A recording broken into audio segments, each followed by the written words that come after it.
निर्मलभासितशोभितलिङ्गं जन्मज दुःखविनाशकलिङ्गं तत्प्रणमामि सदा शिवलिङ्गम्।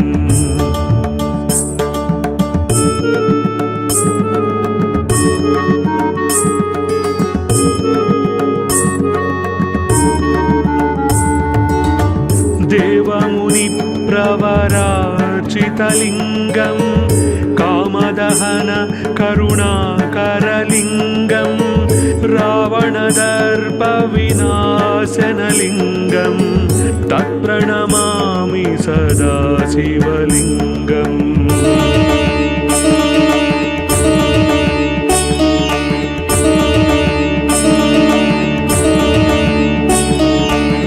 सर्वसुगन्धसुलेपितलिङ्गं बुद्धिविवर्धनकारणलिङ्गं सिद्धसुरासुरवन्दितलिङ्गं तत्प्रणमामि सदा शिवलिङ्गम्।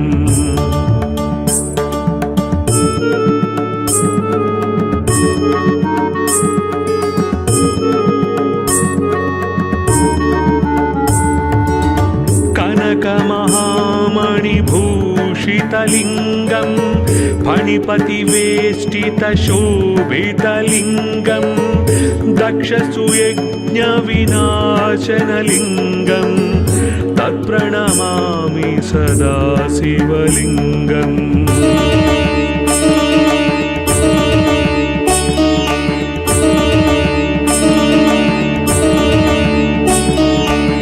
कुङ्कुमचन्दनलेपितलिङ्गं पङ्कजहारसुशोभितलिङ्गं सञ्चितपापविनाशनलिङ्गं तत्प्रणमामि सदा शिवलिङ्गम्।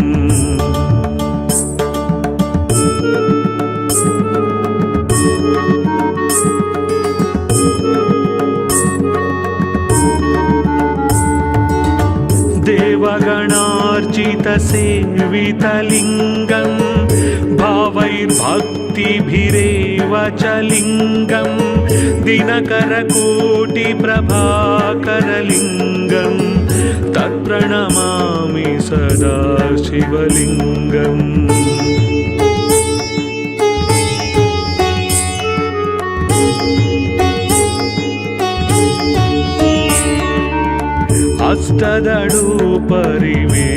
अष्टदळुपरिवेष्टितलिङ्गं सर्वसमुद्भवकारणलिङ्गं अष्टदरिद्रविनाशनलिङ्गं तत्प्रणमामि सदा शिवलिङ्गम्।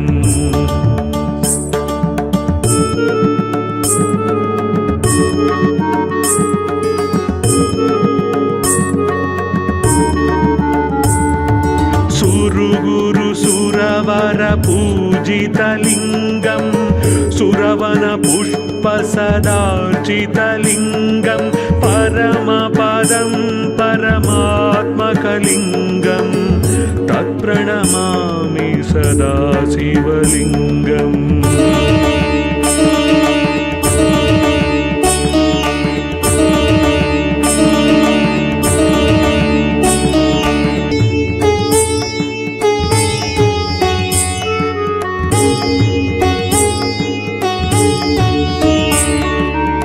ब्रह्ममुरारिसुरार्चितलिङ्गं निर्मलभासितशोभितलिङ्गं जन्मज दुःखविनाशकलिङ्गं तत्प्रणमामि सदा शिवलिङ्गम्।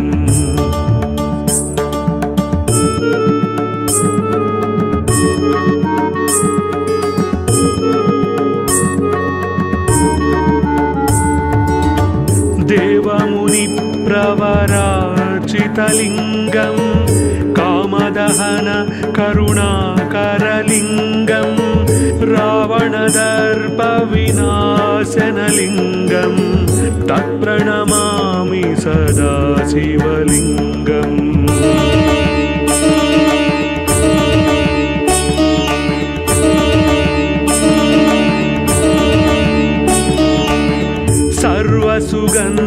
सुलेपितलिङ्गं बुद्धिविवर्धनकारणलिङ्गं सिद्धसुरासुरवन्दितलिङ्गं तत्प्रणमामि सदा शिवलिङ्गम्।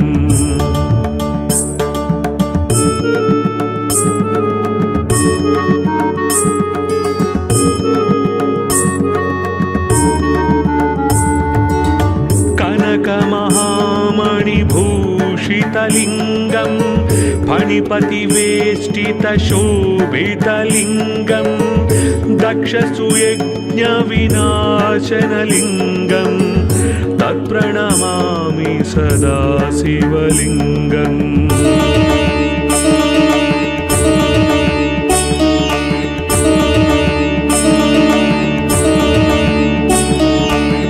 कुङ्कुमचन्दनलेपितलिङ्गं पङ्कजहारसुशोभितलिङ्गं सञ्चितपापविनाशनलिङ्गं तत्प्रणमामि सदा शिवलिङ्गम्।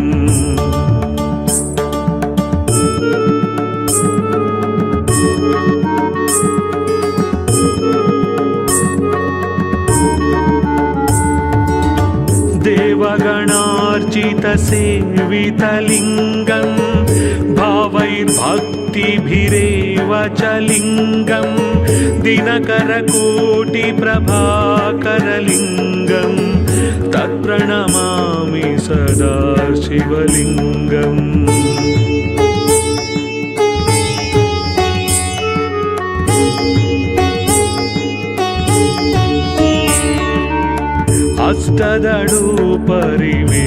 अष्टदळुपरिवेष्टितलिङ्गं सर्वसमुद्भवकारणलिङ्गम् अष्टदरिद्रविनाशनलिङ्गं तत्प्रणमामि सदा शिवलिङ्गम्।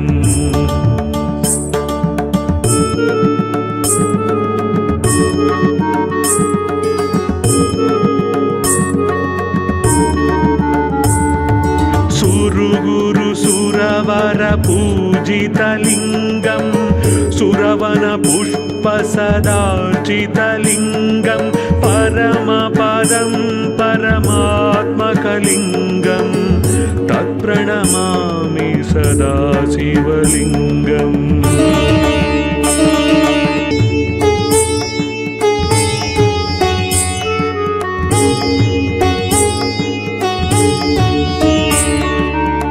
ब्रह्ममुरारिसुरार्चितलिङ्गं निर्मलभासितशोभितलिङ्गं जन्मजदुःखविनाशकलिङ्गं तत्प्रणमामि सदा शिवलिङ्गम्।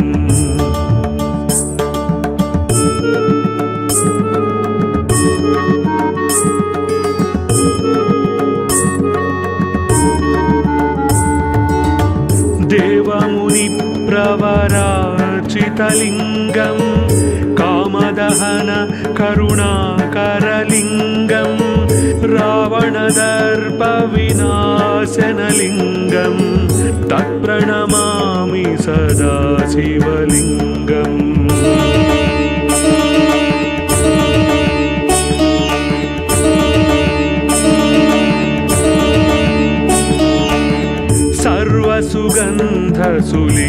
सर्वसुगन्धसुलेपितलिङ्गं बुद्धिविवर्धनकारणलिङ्गं सिद्धसुरासुरवन्दितलिङ्गं तत्प्रणमामि सदा शिवलिङ्गम्।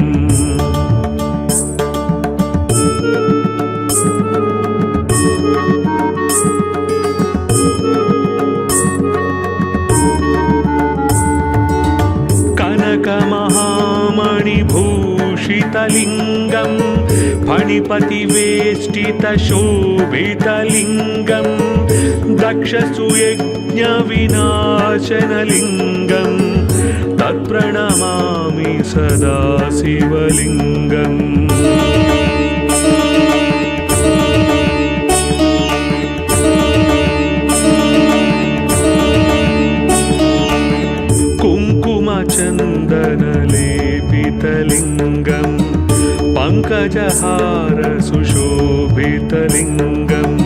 सञ्चितपापविनाशनलिङ्गं तत्प्रणमामि सदा शिवलिङ्गम्।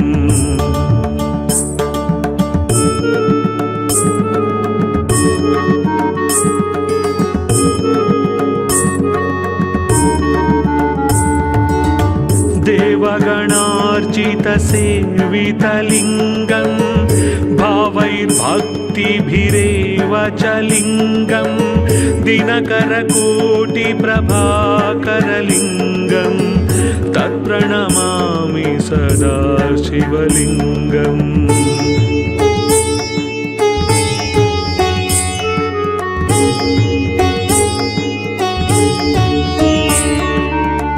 अष्टदळुपरिवेष्टितलिङ्गं सर्वसमुद्भवकारणलिङ्गम् अष्टदरिद्रविनाशनलिङ्गं तत्प्रणमामि सदा शिवलिङ्गम्।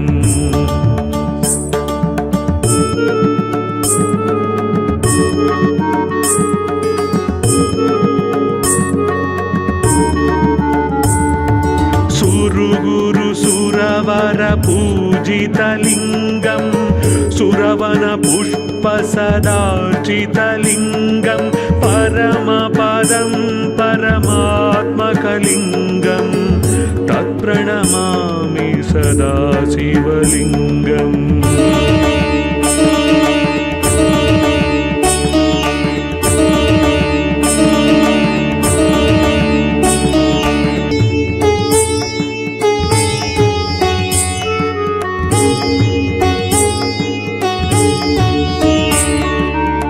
ब्रह्ममुरारिसुरार्चितलिङ्गं निर्मलभासितशोभितलिङ्गं जन्मजदुःखविनाशकलिङ्गं तत्प्रणमामि सदा शिवलिङ्गम्।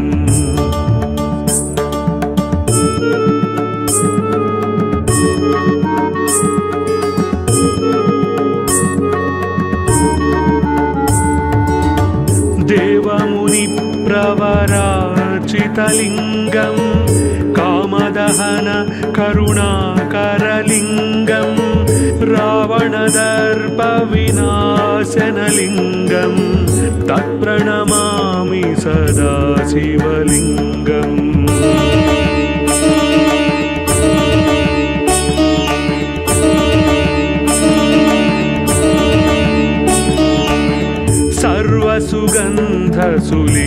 सर्वसुगन्धसुलेपितलिङ्गं बुद्धिविवर्धनकारणलिङ्गं सिद्धसुरासुरवन्दितलिङ्गं तत्प्रणमामि सदा शिवलिङ्गम्।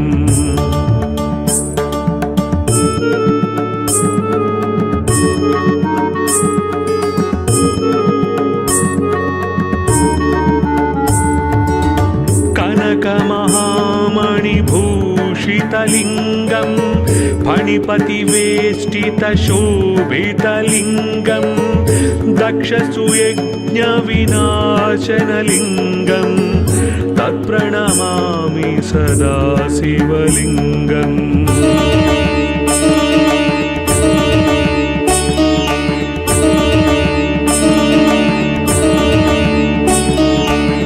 कुङ्कुमचन्दनलेपितलिङ्गं पङ्कजहारसुशोभितलिङ्गं सञ्चितपापविनाशनलिङ्गं तत्प्रणमामि सदा शिवलिङ्गम्।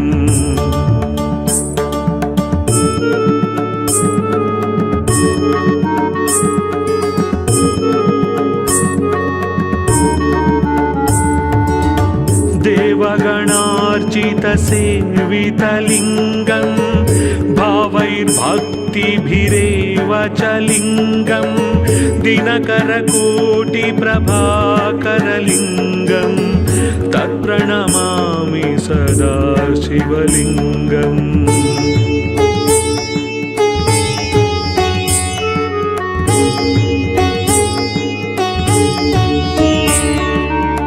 अष्टदडुपरिवेष्टितलिङ्गं सर्वसमुद्भवकारणलिङ्गम् अष्टदरिद्रविनाशनलिङ्गं तत्प्रणमामि सदा शिवलिङ्गम्।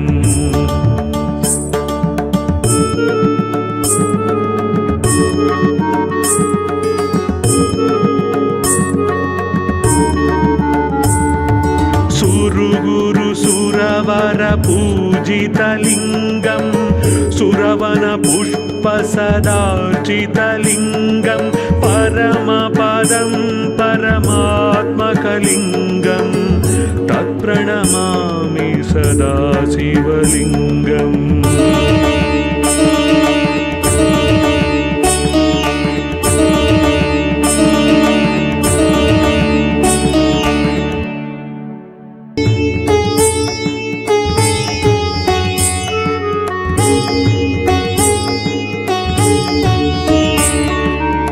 ब्रह्ममुरारिसुरार्चितलिङ्गं निर्मलभासितशोभितलिङ्गं जन्मजदुःखविनाशकलिङ्गं तत्प्रणमामि सदा शिवलिङ्गम्।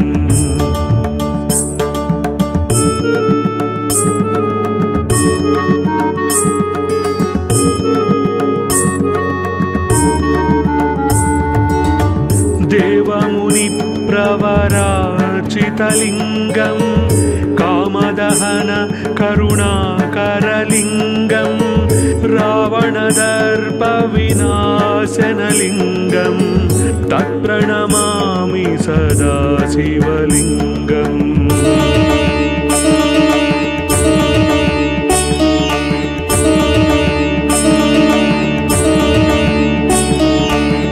सर्वसुगन्धसुलेपितलिङ्गं बुद्धिविवर्धनकारणलिङ्गं सिद्धसुरासुरवन्दितलिङ्गं तत्प्रणमामि सदा शिवलिङ्गम्।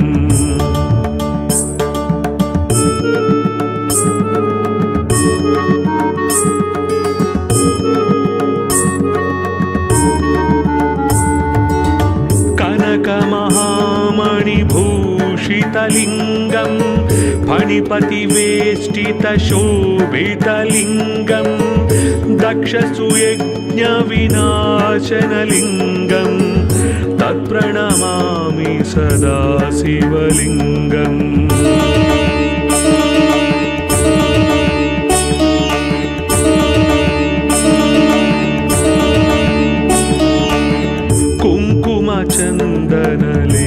कुङ्कुमचन्दनलेपितलिङ्गं पङ्कजहारसुशोभितलिङ्गं सञ्चितपापविनाशनलिङ्गं तत्प्रणमामि सदा शिवलिङ्गम्।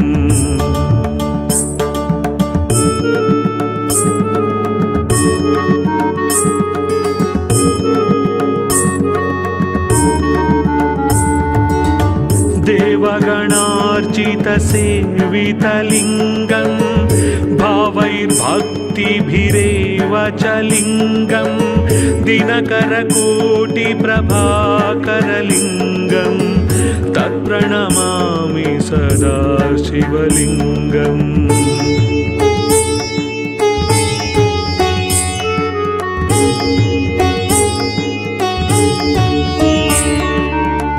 अष्टदडुपरिवेष्टितलिङ्गं सर्वसमुद्भवकारणलिङ्गम् अष्टदरिद्रविनाशनलिङ्गं तत्प्रणमामि सदा शिवलिङ्गम्।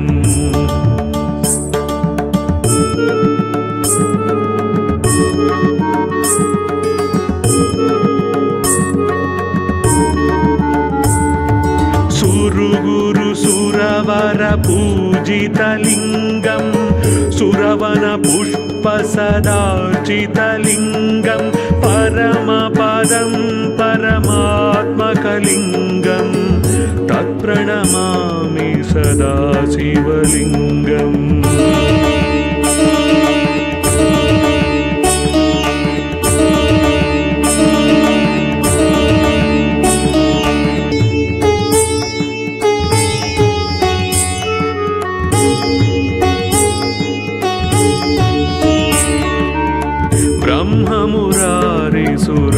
ब्रह्ममुरारिसुरार्चितलिङ्गं निर्मलभासितशोभितलिङ्गं जन्मजदुःखविनाशकलिङ्गं तत्प्रणमामि सदा शिवलिङ्गम्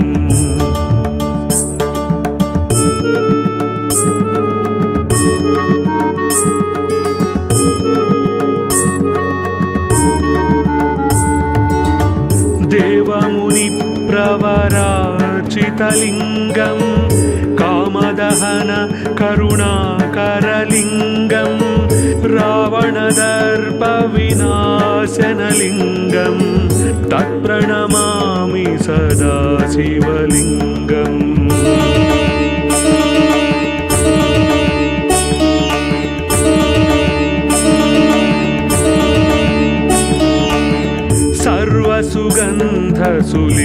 सर्वसुगन्धसुलेपितलिङ्गं बुद्धिविवर्धनकारणलिङ्गं सिद्धसुरासुरवन्दितलिङ्गं तत्प्रणमामि सदा शिवलिङ्गम्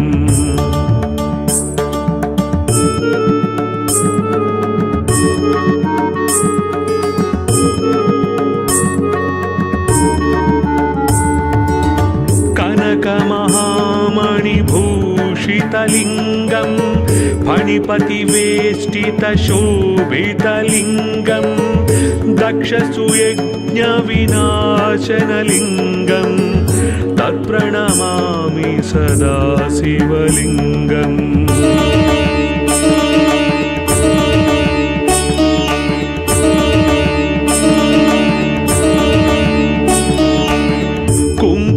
चन्दनलेपितलिङ्गं पङ्कजहारसुशोभितलिङ्गं सञ्चितपापविनाशनलिङ्गं तत्प्रणमामि सदा शिवलिङ्गम्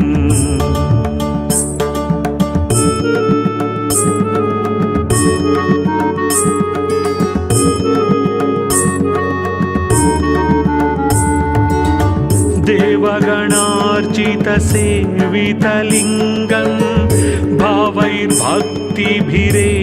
च लिङ्गं दिनकरकोटिप्रभाकरलिङ्गं तत्प्रणमामि सदा शिवलिङ्गम्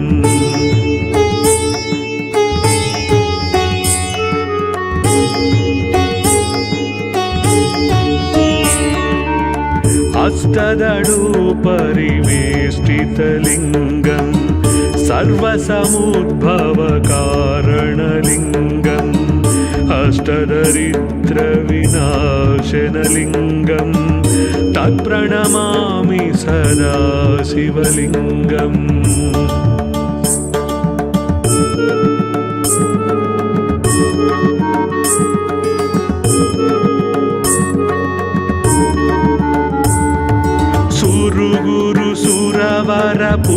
सुरवरपूजितलिङ्गं सुरवनपुष्पसदार्चितलिङ्गं परमपदं परमात्मकलिङ्गं तत्प्रणमामि सदा शिवलिङ्गम्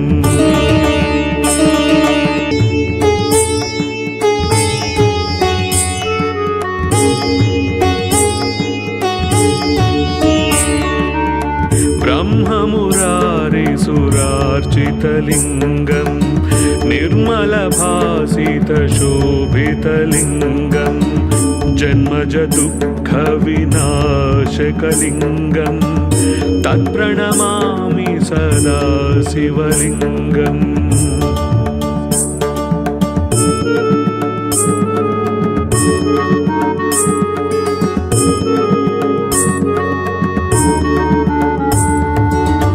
देव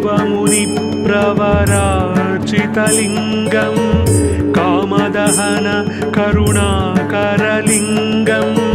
रावणदर्पविनाशनलिङ्गं तत्प्रणमामि सदा शिवलिङ्गम्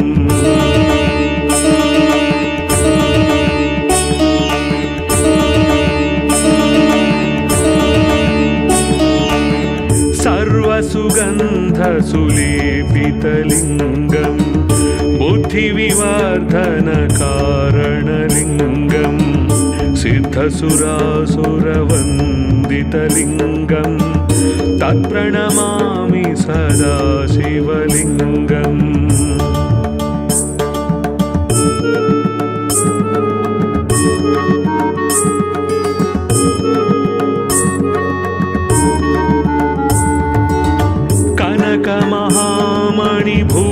कनकमहामणिभूषितलिङ्गं फणिपतिवेष्टितशोभितलिङ्गं दक्षसुयज्ञविनाशनलिङ्गं तत्प्रणमामि सदा शिवलिङ्गम्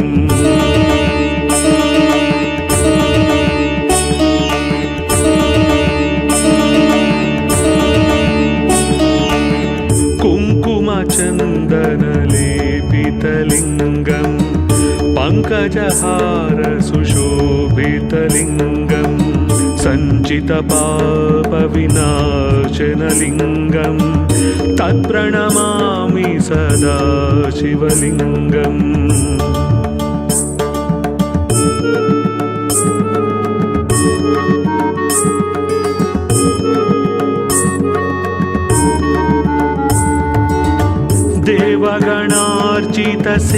देवगणार्चितसेवितलिङ्गं भावैर्भक्तिभिरेव च लिङ्गं दिनकरकोटिप्रभाकरलिङ्गं तत्प्रणमामि सदा शिवलिङ्गम्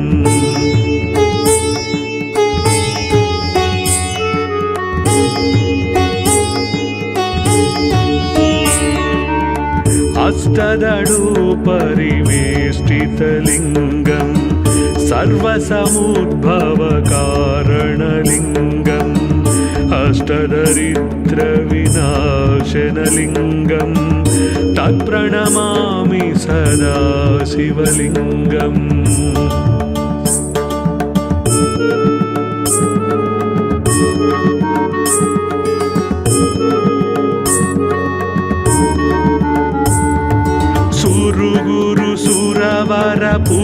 सुरवरपूजितलिङ्गं सुरवनपुष्पसदार्चितलिङ्गं परमपदं परमात्मकलिङ्गं